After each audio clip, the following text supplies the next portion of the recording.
காவிரி மேலாண்மை ஆணைய கூட்டங்களில் ஆன்லைன் வாயிலாக அதிகாரிகள் பங்கேற்பார்கள் என்று எடுத்த முடிவு தவறானது என்று அதிமுக பொதுச் செயலாளர் எடப்பாடி பழனிசாமி தெரிவித்துள்ளார். இது தொடர்பாக அவர் வெளியிட்டுள்ள அறிக்கையில், நிறைவேற்ற முடியாத பல்வேறு வாக்குறுதிகளை அளித்து ஆட்சிக்கு வந்த விடியா திமுக அரசின் கைகளில் கடந்த 3 ஆண்டுகளாக தமிழக அரசு சிக்கி சீரழிந்து வருவதோடு தமிழக மக்களும் பல்வேறு வகைகளில் இன்னல்களை சந்தித்து வருகின்றனர். தமிழக மக்களின் நலன்களை, உரிமைகளை தங்களின் சுயநலத்திற்காகவும் தங்களது குடும்பத்தினர் நடத்தி வரும் தொழில்களுக்காகவும் அண்டை மாநிலங்களிடம் அடகு வைத்து விட்டது இந்த விடியா திமுக அரசு. கர்நாடகத்தில் தங்களது கூட்டணி கட்சியான காங்கிரஸ் ஆட்சியில் இருக்கும் நிலையில் கூட காவிரியில் தமிழகத்திற்கு உண்டான உரிமை நீரை கேட்டு பெறாமல் கபட நாடகம் ஆடி வருகிறார் பொம்மை முதலமைச்சர் திரு மு.க. ஸ்டாலின். டெல்லியில் நடைபெறவுள்ள காவிரி நீர் முறைப்படுத்தும் குழு கூட்டத்தில் தமிழக நீர்வளத்துறை அதிகாரிகள் நேரடியாக சென்று பங்கேற்பதை இந்த விடியா திமுக அரசு தடை விதித்துள்ளதாக வந்துள்ள செய்திகள் அதிர்ச்சியளிக்கிறது. தமிழகத்திற்கு ஆண்டுதோறும் காவிரியில் இருந்து 177.25 டிஎம்சி தண்ணீரை கர்நாடகா வழங்க வேண்டும் என்று உச்சநீதிமன்றம் உத்தரவிட்டது.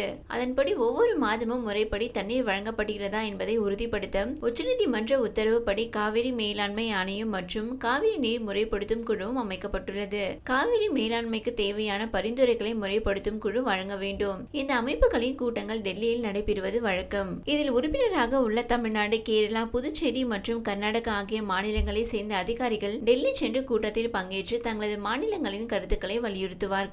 தமிழக அரசு அதிகாரிகள் டெல்லி செல்லாமல் ஆன்லைன் வாயிலாக காவிரி மேலாண்மை வாரிய கூட்டத்தில் பங்கேற்க வேண்டும் என்று நீர்வளத்துறை செயலாளர் உத்தரவிட்டுள்ளதாக செய்திகள் வந்துள்ளன. காவிரி மேலாண்மை ஆணையத்தை விட காவிரி நீர் முறைப்படுத்தும் கூட்டத்தில் தான் திடமான விவாதங்கள் நடத்தி தமிழகத்தின் உரிமையை காக்க முடியும். விடியா திமுக அரசு பதவியேற்றதில் இருந்து நீர்வளத்துறை அதிகாரிகள் இந்த கூட்டங்களில் தமிழகத்தின் உரிமைகளை பெரிதாக விவாதிப்பதில்லை என்று சக அதிகாரிகளை குற்றம் சாட்டுவதாக செய்திகள் வருகின்றன. கடந்த முறை டெல்லியில் நடைபெற்ற காவிரி மேலாண்மை ஆணைய கூட்டத்தில் தமிழக பிரதிநிதிகளுக்கு தெரியாமலேயே மேகதாது அணை கட்டுமான பிரச்சனையை மத்திய நீர்வளத்துறை கவனத்திற்கு கொண்டு செல்ல முடிவு செய்யப்பட்ட அவலமும் அரங்கேறியது. அதை அப்போதே நான் கண்டித்து அறிக்கை வெளியிட்டிருந்தேன். அந்த கூட்டத்தில் நேரில் பங்கேற்ற நீர்வளத்துறை செயலாளர் ஏமாற்றப்பட்டதாக நீர்வளத்துறை அமைச்சர் அவர்களை ஒப்புதல் வாக்குமூலம் அளித்திருந்தார். நேரில் பங்கேற்கும் போது இந்த நிலை என்றால் ஆன்லைன் மூலம் பங்கேற்கும் போது தமிழகத்தின் உரிமை குரல் முழுமையாக ஒலிக்குமா என்று டெல்டா விவசாயிகள் கேள்வி எழுப்புகின்றனர். இந்த நிலையில் மேகதாது அணை மற்றும் காவிரி நீர் விவகாரங்களில் கவனமுடன் செயல்பட வேண்டிய இந்த ஏமாற்று மாடல் அரசு இனி காவிரி மேலாண்மை ஆணைய கூட்டங்களில் ஆன்லைன் வாயிலாக அதிகாரிகள் பங்கேற்பார்கள் என்று எடுத்த முடிவு தவறானது. தமிழகத்தின் உரிமைகளை கர்நாடக காங்கிரஸ் அரசின் கால்களில் அடமானம் வைத்துவிட்டு தங்களது குடும்பத்தினருடைய தொழில்களை எவ்வித இடையூறும் இல்லாமல் நடத்த நினைக்கும் இந்த கபட நாடக விடியா திமுக அரசை கடுமையாக கண்டிக்கிறேன். டெல்லியில் நடைபெறும் காவிரி தொடர்பான கூட்டங்களில் அதிகாரிகள் ஆன்லைன் மூலம் பங்கேற்பார்கள் என்ற முடிவை கைவிட்டுவிட்டு நேரில் சென்று பங்கேற்க வேண்டும் என விடியா திமுக அரசை வலியுறுத்துகிறேன் என்று குறிப்பிட்டுள்ளார். காவிரி தண்ணீரை பங்கிட்டுக் கொள்வது தொடர்பான தமிழ்நாடு மற்றும் கர்நாடகா இடையே தொடர்ந்து பிரச்சனை நீடித்து வருகிறது. தமிழ்நாட்டுக்கு ஒரு சொட்டு தண்ணீர் கூட திறந்துவிட முடியாது என கர்நாடக அரசு பிடிவாதம் பிடிப்பதுதான் இந்த பிரச்சனைக்கு காரணம். இதனை தீர்த்து வைக்க காவிரி மேலாண்மை ஆணையமும் அதற்கு துணையாக காவிரி நீர் ஒழுங்காற்று குழுவும் அமைக்கப்பட்டன.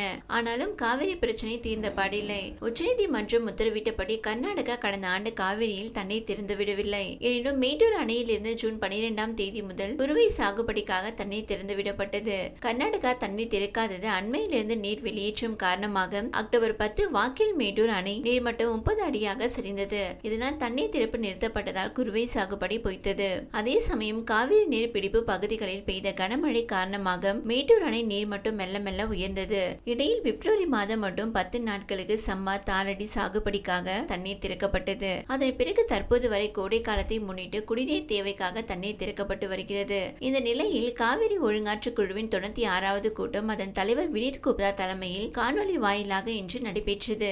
அதில் தமிழ்நாடு, கர்நாடகா, புதுச்சேரி, கேரளா மாநிலங்களை சேர்ந்த அதிகாரிகள் கலந்து கொண்டனர். தமிழ்நாடு சார்பில் காவிரி தொழில்நுட்ப வல்லுநர் சுப்பிரமணியன் உள்ளிட்ட அதிகாரிகள் காணொலி வாயிலாக கலந்து கொண்டனர். தமிழ்நாடு அரசு சார்பில் தமிழ்நாட்டுக்கு மே மாதம் வரை கர்நாடகா தர வேண்டிய 10 டிஎம்சி நீரில் 3.8 டிஎம்சி தண்ணீர் மட்டுமே வந்துள்ளது. மீதமுள்ள 6.2 டிஎம்சி தண்ணீரை திறக்கவும் ஜூன் மாதம் தர வேண்டிய 9.17 டிஎம்சி தண்ணீரையும் தவறாமல் தர உத்தரவு பிறப்பிக்க வேண்டும் என்று வலியுறுத்தப்பட்டது. கர்நாடக அரசு சார்பில் அணைகளில் போதிய நீர் இருப்பு இல்லாத காரணத்தால் தமிழ்நாட்டுக்கு தண்ணீர் திறந்துவிட உத்தரவு பிறப்பிக்க கூடாது என்று வலியுறுத்தப்பட்டது. ஆனால் கர்நாடகாவின் கோரிக்கையை நிராகரித்த ஒழுங்காற்றுக்குழு காவிரியில் இருந்து மே மாதத்தில் தர வேண்டிய 2.5 டிஎம்சி தண்ணீரை கர்நாடகம் திறந்துவிட வேண்டும் என்று பரிந்துரை செய்யப்பட்டுள்ளது. வரும் 21ஆம் தேதி காவிரி மேலாண்மை ஆணைய கூட்டத்தில் இது தொடர்பாக இறுதி முடிவு எடுக்கப்படும் என எதிர்பார்க்கப்படுகிறது. எதிர்பார்க்கப்படுகிறது.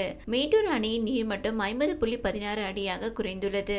நீர்வரத்து வினாடிக்கு 126 கன அடியிலிருந்து 207 கன அடியாக அதிகரித்துள்ளது.